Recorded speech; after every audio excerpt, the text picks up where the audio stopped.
nga bannansi bangi banoonya emirimu n'abavudde mu yunivasite abatalina bye bakola beeyongera, tukuleetedde omusomesa ku ttendekero Makerere era nga mukugu mu by'ebisolo Godfrey Bijirwa assizza amaanyi mu kuwa ssente n'okulongoosa olulyo lwazo. Bijirwa w'emyaka 38 ng'obudde bunaasoma digiri ya 3 ku bikwata ku bisolo South Korea agamba yasalawo okutandika kino kubanga bannansi bangi betanidde okulunda so ng'embeera y'obudde ekyukakyuka ekitiisizza abalunzi abasinga n'abamu ne bajulirira okubivaamu kuba zibawo amata matono. Ente emu ne bw'oba ogyagala otya tesobola kuzaalira baana basuka 10.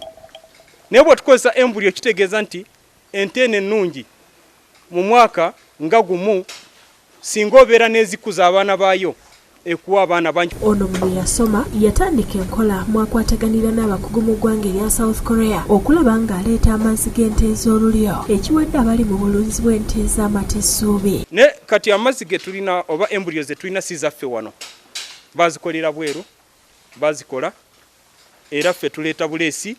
Kyangu nnyo kisingako okugula ente n'oleeta ente kati onaaleeta ente meka wano mu ggwanga. Kyakola afuna amazzi okuva mu nte eziba zimaze okuwaka mu ggwanga erya South Korea ne bagaleeta kuno ne bagateeka mu nte ne zizaala ennyana ez'olulyo ate ne zivaamu amata mangi nga ga mutindo.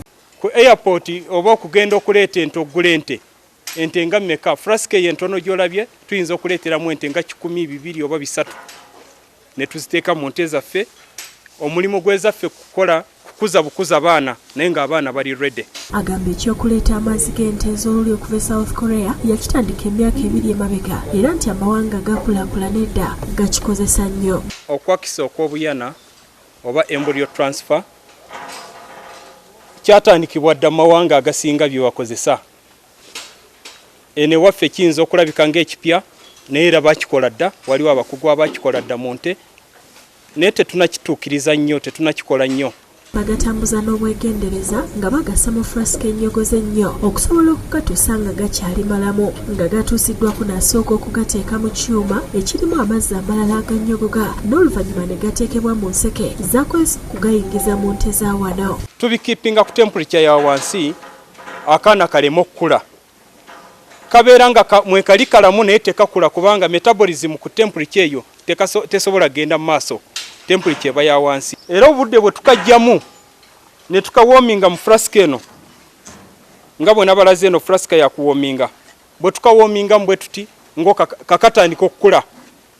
Naye olwo tuba tukawominga nako ne tukateeka ne muki ne tukaloadinga mu gaani eno gaani nga bwe nabalaze eno embryo transfer gaani mwe tukateeka. Kati bwe kaba kabugumye nga katandise okukula olwo nga tukatransferinga directly mu nte. Amazzi gano agaba gamaze okuwaka agatunda wakati w'emitwalo 38 naye n'akolera wakati w'emitwalo 25 okusinziira ku bungi bw'ente omulunzi zaagala okumukolerako. Agamba abakigezezzaako bakifunyeemu kuba ente ezaalibwa mu nkola eno egaba amata wakati wa liita 4 n'enkaaga olunaku. Ente y'amata yonna ziva ku liita 2 mpaka ku liita 4 mu Uganda. Twafunyeko n'ezisingako awo ezawezi za 5 n'ezisinga tuli mu range ya liita 3 buli lunaku. Rebecca Kyobutungi yakusakidde eggulire lino ku lwa Bukedde TV.